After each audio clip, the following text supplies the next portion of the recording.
Uy. Hala, hala, hala. Hala, hala, di na to sila. Ayan, ay. Hala.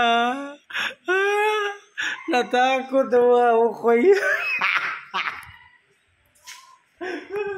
Ayun na. Oh, di ba? Ayun na dalawa.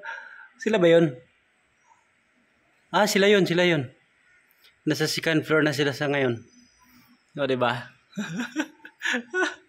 Natakot sa aking pinagagawa ngayong kalukuhan, ah.